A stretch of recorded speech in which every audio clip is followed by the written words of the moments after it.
Hello, my name is Matt Bruno, and today I'm going to be going over some ways to practice double stops kind of in secret, doing this at jams, but also ways to use double stops more as a rhythm technique rather than just like a soloist type idea.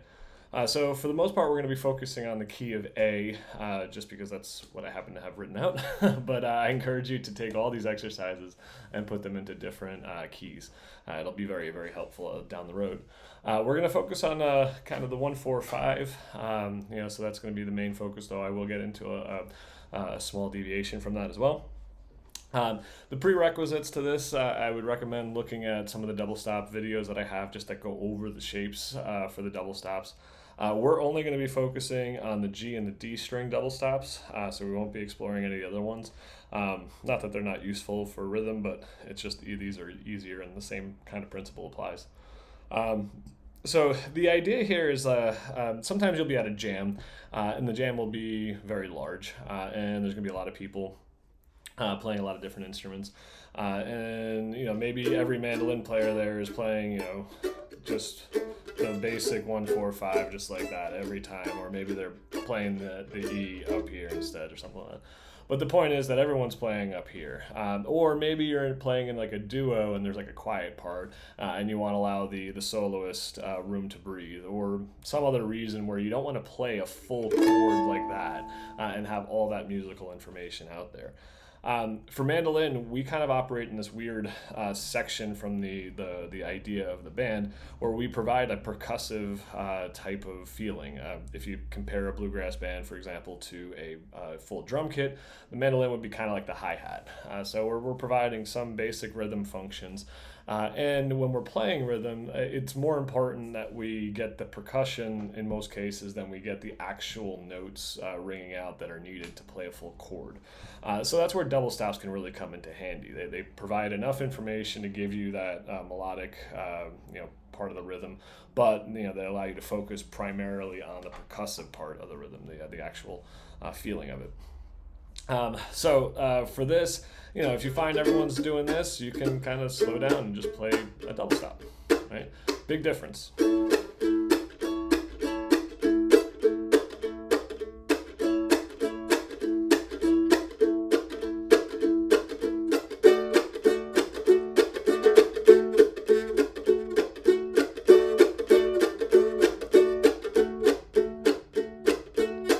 So those are just the two differences, just to kind of give an example of A, full A chord, as well as the double stop of A, and D, and one of the double stops of D as well. Let's just quick go over the positions. I'm just going to use 4 of them. The more that you know, the better. Again, you can find these positions on on my site under other lessons. But we'll start off here with the A. We're just going to go through a 1-4-5. So start off with the A. You have the 2 across, so second fret across. You have your A and your E, your 1 and your 5. Then you have your 3 and your 5, so the C sharp on the 6th fret. Then you have the 6 here, 6th and 7th fret, so you have your C sharp and your A again, your 3 and 1. Then you go back here, you have your E and your A, and then you're back up to the 5 and the 1. So those are the most part, those are one of the positions that we cover. You can keep going. There's another position here on the 9th fret and the 11th fret. That's where you're going to get your 5 and 3 again on the top, and of course further down the neck. But for our purposes, just going to stick with those. So you have first position here, the next position, the next position, and the last position. Now with this last one, it's because it's the last, sometimes you'll finger it like that. Either way, and then come back up. So your first exercise is just to get that, all right? So just kind of go through and just play through all these different positions.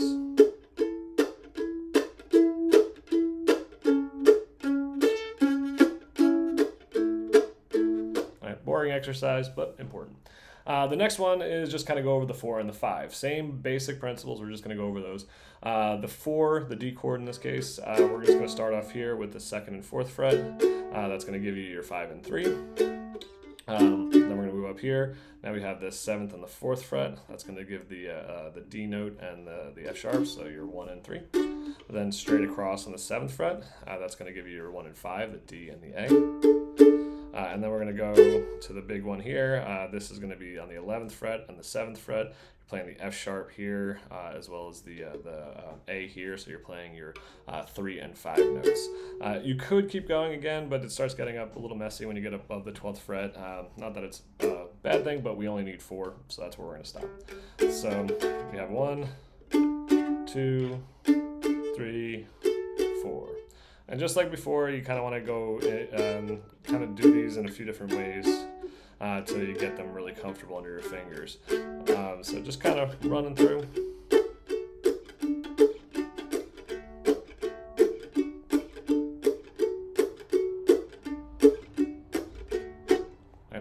And then once again, repeat the same process for the 5 chord. In this case, it's going to be the E. So once again, we're just going to look at the 4 positions of this. Again, there's more than 4, but just sticking that. So you have 1 and 2 here, 1st fret and 2nd fret. That's going to be your G sharp and your E, or your 3rd and your root. Then you get your B and your E notes. That's on the 4th fret and the 2nd again. So this is your 5 and 1. From here, we're going to go into your 5 and your 3, and B on the 4th fret, and they're going to do the G sharp on the 6th fret, and then we're going to come up to this position here. You're on your 9th fret, and that's going to get you your E, your root, and then up here you're on the 6th fret. That's going to give you your G sharp. So that's going to be the main positions we cover. Again, more positions. You could, for example, just flatten out your ring finger, and then you have another one. That's going to be your 5-1, the 1-5. B and then E and then B. So just similar, they're going to want to kind of go through that.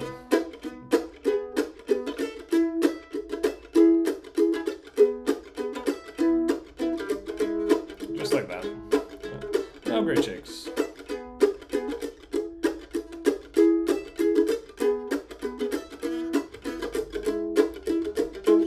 So now you got the main positions, right? So those are the building blocks of everything that we're about to do. So before you move further, just make sure you really have those down. The nice thing about double stops is there's only really 6 positions that exist. And I kind of cover this in one of my other lessons about the 3 up positions and the 3 down positions, however you want to call them. But it's a good idea to get really comfortable with those positions and be able to shift in between those just in general. This is a small way to do that. So the first thing that we're going to do really is start looking at kind of ways to put this into practice, right? So we can take songs and just kind of do that. Blue Ridge Cabin Home is a very simple song, just 1, 4, 5, 1 basically. And then we can look at some little bit more complicated songs, like Old Home Place. That'll have the 1 and then the 3rd in it. It's got a dominant 3rd, and then to the 4, 1 with a 5 in there as well. And then we can look at songs that have 7ths in them as well, like Rollin' in My Sweet Baby's Arms, a very common type progression that just has the root, and then it goes to the 7th, and then the 4, and then it goes to the 7th of the 4, and then kind of going from there. So we'll look at all those independently and kind of go from that spot. So there's 2 main ways that we can use double stops like this for the rhythm side of things. The first one is to play positionally, meaning that you're playing in the same location, you're not really moving a ton, things like that. And then the other one is to play across the neck, where you're moving up and down. And that's really helpful if you want to get from one spot to another spot for some reason. For example, maybe you're taking the next break and you've been playing chords up here the whole time, but you really want to get way up here because you want to take your break up in this section for whatever reason. Or vice versa. You find that you're in your break down here and you need to get all the way back here so you can play the chords in a lower timbre. There's a lot of different reasons why you might want to do that, and also it'll help you in your soloing too. So once you get past the rhythm part of this, putting into the solo practice, great idea. So starting off just positionally, that's going to keep you in one spot here. So you have your A, for example, D, E, A. And you notice how I'm not moving too far at all from any of these things. Okay, so I'll cover it like kind of both ways in the next couple songs that we do. Okay, so starting off with Blue Ridge Cabin Home. This is a basic song. It's just in the key of A in the way that I'm going to play it, and it's just 1, 4, 5, 1. So a lot of people play this in different keys. I've seen it in G, in D, as well as B flat. All these principles will apply for all of those, so you just basically reapply them. So we have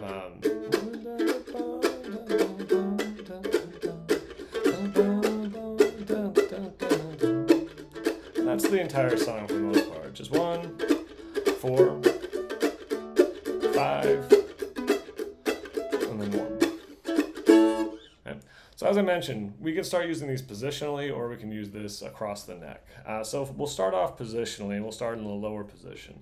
Most often when you're playing rhythm, you're going to want to be in a lower part of the neck, getting the lower notes, because that allows the soloist or vocalist to really shine on the higher notes. That's not always the case, and there are good reasons to play up the neck to play the rhythm as well, especially when you're playing in a smaller setting, like maybe there's a duo or something and you're trying to play a specific part. So there's always reasons to learn the chords and chord progressions up the neck, even if you don't use them that often. But we'll start off with the most often used one here, just in the lower position. So kind of as I covered, one way to do this is just straight positional. So we'll start off with our A here, just those two, and then D, E, back to A.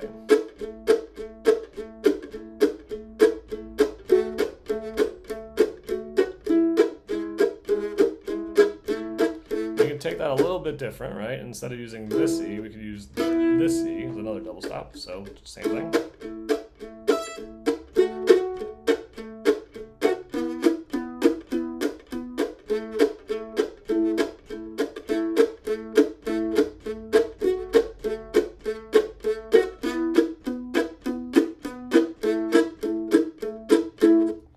So that's just one way to play that pattern. Now we can kind of move this up, and what I would recommend, especially if you're using this as a rhythm device, learning in different positions, you'll be able to shift through those, and in some cases, especially if there's not a bass player or something like that, or again in a small setting, that'll help you, kind of move and create a kind of a walking type feel for the rhythm, which can be really handy and can be really nice in certain settings. So let's continue the idea. We'll use this position now instead. So we'll stay positional. We're going to start off here with our A on the 6th and the 2nd fret here. And then we're going to slide up to the D, right? So on the 7th and 4th fret. And then we're going to come back here to the E on the 4th and 6th fret. And then back to the A. All right, so again.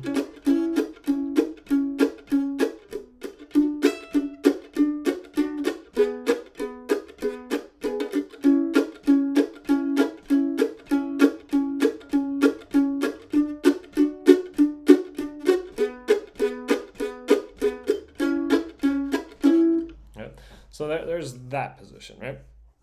We'll cover another one here. So instead of coming back to this, you can also obviously come back to this. So when you're coming through here, you have your to D. Now you're at your E. Now you might feel the desire to slide up and just get your position there too. So a couple different options for that. Using just these two positions to start off with, we could start moving things around a little bit and create some of that kind of movement, right? So the progression is A for 2 measures, D for 2 measures, E for 2 measures, and then A for 2 measures. So if we take that and just kind of divide up the measures a little bit, we can play 2 different positions across each measure, right? So 1, 2, 3, 4, 1, 2, 3, 4, D, 2, 3, 4, D, 2, 3, 4, 1, 2, 3, 4, 1, 2, 3, 4, 2, 3, 4, 1, 2, 3, 4. Starting off doing something along those lines, right? So now you're starting to move in a methodical way. You're able to kind of get 2 different positions and move up and down. You can start, changing where you change positions. So maybe you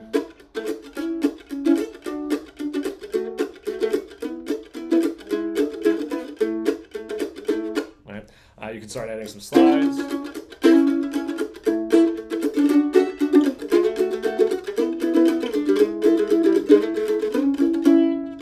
Lots of different ways to handle that. And just with those 2 positions, you can see how they've opened up the rhythm part of it, right? It sounds a little bit like a solo when I'm doing it that way, but we can make it sound more rhythmic, right?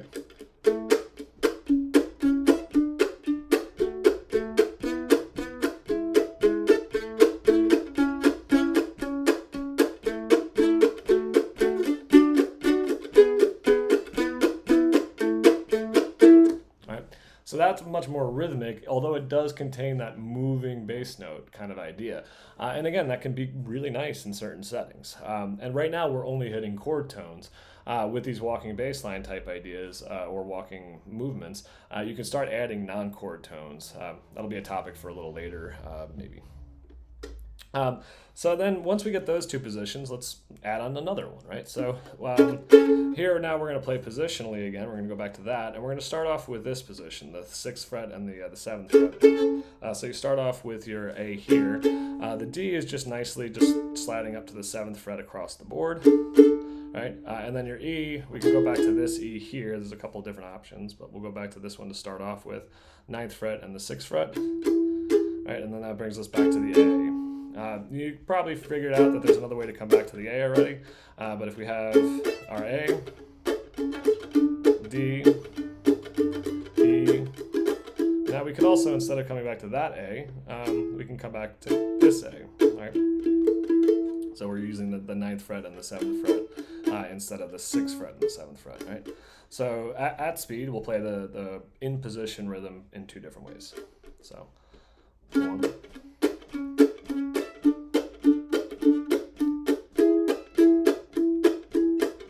That's the first way. The second way.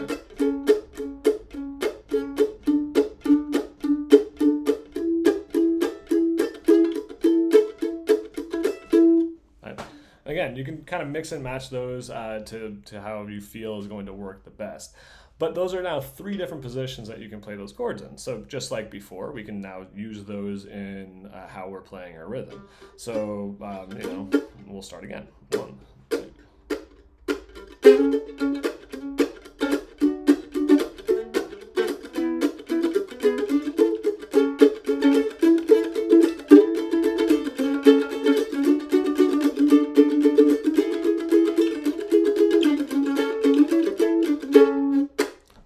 And again, just moving up and down. You can make that more percussive if you'd like. Right?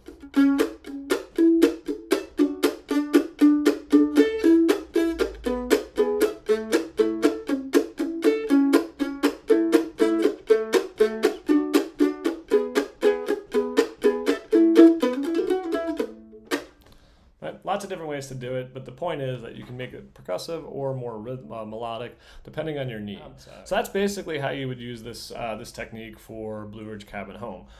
There's a lot of different ways to kind of add on to that, and so we're going to talk about looking at another chord progression that's a little tiny bit more complex, which is the Old Home Place. Old Home Place has the 3rd in it, right? So you have a dominant 3rd. In the key of A, that's going to be a C sharp 7, right? So we have A, C sharp 7, D to A, and then A, E. And then same thing, A, C sharp 7, D, A, E, A. It's the only difference between the two parts of the A part. So we're just going to focus on that for the time being. And this will apply to the B part. I'm just not going through the whole thing. So definitely encourage you to kind of go through there. So similar to what we did before, start off with looking at the static positions, the positional playing for these songs makes it a little bit easier. And then you can move into kind of moving around the neck and up and down the positions. In this case, the A we already know. We already have all our positions for that, so it shouldn't be any real big surprise there what we're doing. The C sharp 7, though, is a new one for us, right? So the C sharp 7, there's actually 4 notes in this chord, so there's a lot of different permutations that we can use. You can decide to include the 7th, or you can decide not to include the 7th in your rhythm playing in this case. Now, in certain songs, it doesn't matter, really. So like Old Home Place, for example, the 7th in this is not incredibly important. So if you don't hit the 7th in the chord, it's fine. In other songs, the 7th is very important to the rhythm. And again, if you're playing a large group, maybe it doesn't matter. But if you want to be really correct, in certain songs, for example, Rollin' in My Sweet Baby's Arms, playing that 7th does become important to the rhythmic ideas. So we'll take it in both ways. We'll start off with Old Home Place that doesn't, I don't think, require that. Just for example, here's the A, C sharp 7, D, A, right? If we do the same thing and we just do it with C sharp, once again,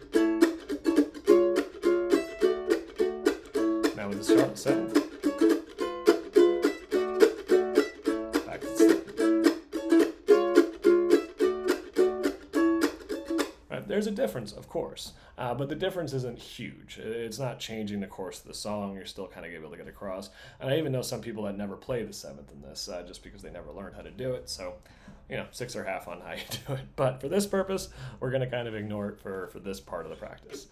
So again, we have our A. We've already gone through that. Now the C sharp is what we're going to focus on. So the C sharp, one of the easy ways to do this is 1 and 3. All right, so you have your G sharp here, which is going to be your 5, and then you have your technically your E sharp, which is F, but that's going to be your 3rd. So C sharp and E sharp. And then you have your next position here for C sharp. That's going to be the 6th fret. That's going to be your C sharp note. And then again, the E sharp note or the F note on the 3rd fret here. And just a quick side note, I keep saying E sharp because technically in the key of C sharp, E is sharp, even though there is no such thing technically. Well, I guess there is a technical thing as E sharp, but normally we just convert that to F. So they are the same note. I will continue to say E sharp because that is correct, but it is F. It's the same note. So we here again, we have our E sharp and our C sharp. Pretty straightforward there. Then moving up, we have flat across. In this case, now we're doing again the C sharp as well as the G sharp, so the 1 and the 5. And then from here we can go up again. So now we have on the 10th fret the E sharp or F, and then the C sharp, or sorry, G sharp to get the 4th position. Like the other ones, you can continue going up, but we're just going to stop there. So you have your 1 right here, 2 position here. Okay. 3 position, and then your 4. Right? So those are the 4 ones that we're really going to use for this. Otherwise, the song uses the D and the E chords, which we've already gone over as well. So starting positionally, we're going to start up here with the 2nd fret. 1.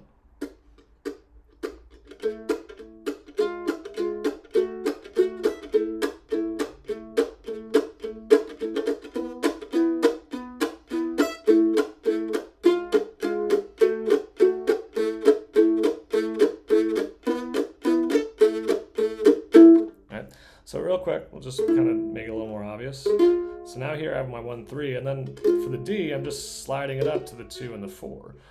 So that's going to give me the same position. And then I'm going to go back to the A. And then the A to the E to the A, right? And I could just as easily have used A to E to A. And you notice that there is, good difference between the two sounds, so there's good reasons to fluctuate. So go through and practice that.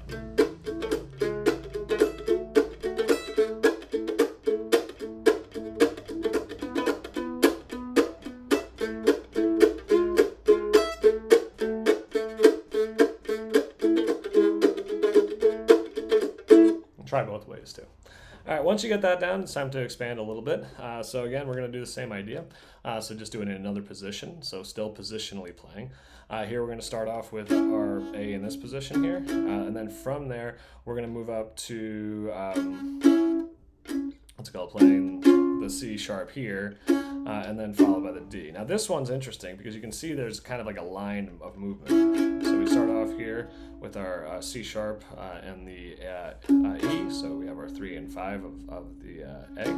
And then from here, we're just going to now slide the first finger up to the E sharp or the F to get the 3rd, right? So now we have C sharp and E sharp. That's going to give us our C sharp chord. Slide that whole thing up, and we're going to get the D. And now we're just going to go back to A, which just slides back. So here we just have very simple. I'm going to go to your E right there, right? So really easy position for this, and I like using this one a lot just because it's got just easy movements. And just a side note from soloing standpoint, you can kind of see how you have all 3 of those notes available to you over those that part of the song. But again, going back to the rhythm.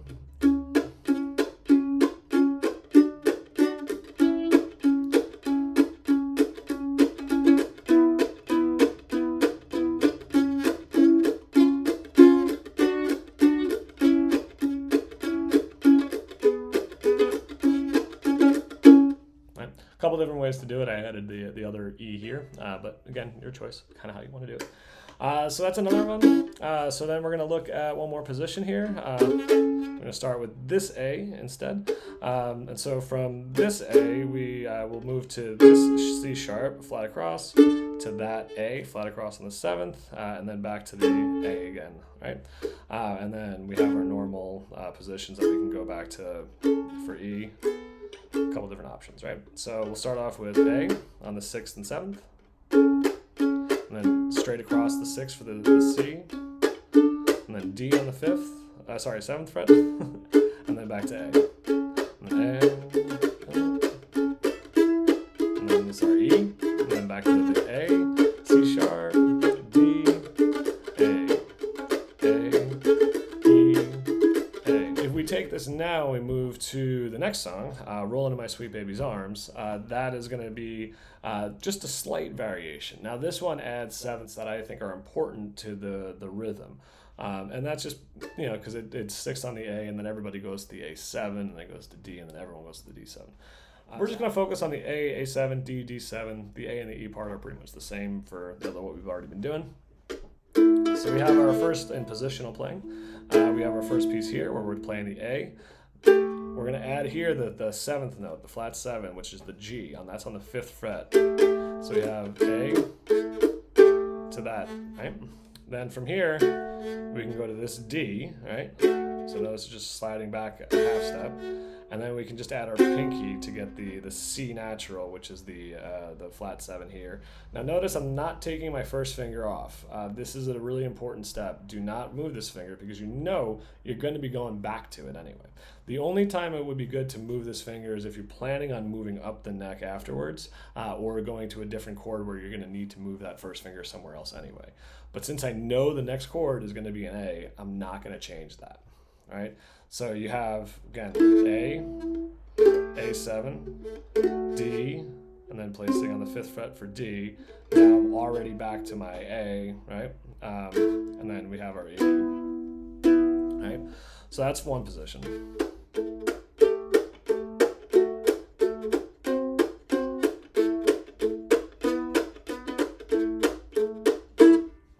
Pretty straightforward, pretty easy. So now we're going to move on to our next positions. All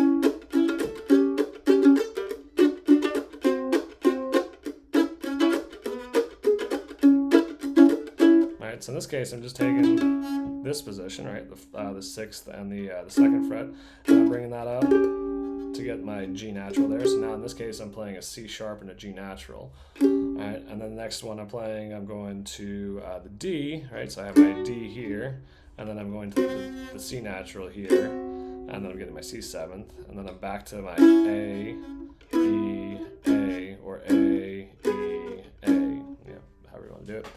So that's another position to do this in. Similar, you can also use this position to kind of get that same basic point across. We're using the 7th fret here, 6th and 7th, and then moving the position completely to get that, and then moving out to get that. So I use that a lot too.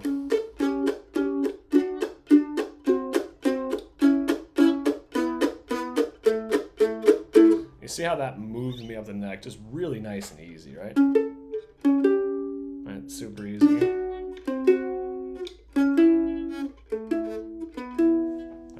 Lots of different ways to do it, but it's really easy to move up and down the neck with that. So using those positions, we can also kind of go one more. So we'll start here on the 9th fret and the 7th fret for our A. In this case, I'm going to start off with using my ring finger and 2nd finger. You could just as easily do this with this, and depending on what you're doing before, you may end up in this position. So it's worth practicing. But since I know I'm going to go here, I'm going to start off with this because it makes it easier, right? So then my next one, I'm just going from the 9th and the 7th, 9th and the 5th fret, so I'm adding my G natural here, right? And then I could do a couple different things to get to the D. If I want to go all the way back up, I might be going to this D here, just like we did before. But in this case, for the sake of something new, we'll show this. We have that there. We have this A7 here. Now we know that there's a D that lives right here, right? And this is our 7th note, so we can come back and we can hit the 7th here, right? So now we have the 5th fret and the 7th fret. So we start off with our 9th and 7th, Then we go to the A7 chord, bring the fifth fret here, the G. Then we go flat across the 7th fret for our D. Then add the 5th fret here to get the C sharp on the G. All right, and that's our basic point there. And then we can come back into the A, just kind of sliding back into here, E, and then A. All right, so at speed.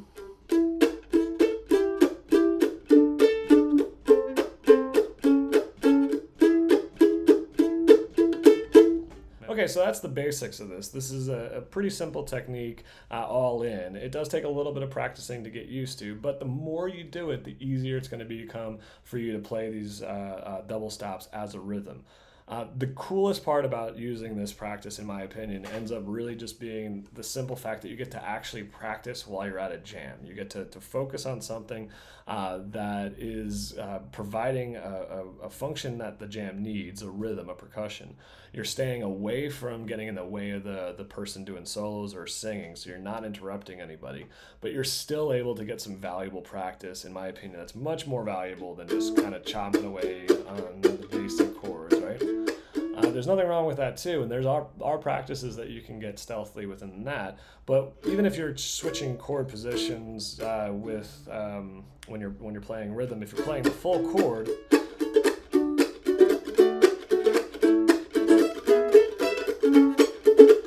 it can get a little distracting. But also, you saw that I did right there at the end part. Sometimes using double stops are a good way to take full chords to move positions between when you're playing full chords. So there are a lot of different options here. So I would recommend really trying to, in your next jam, especially when there's a lot of people, focus on just trying double stops. Just try the basic 2-note chords and see how that goes.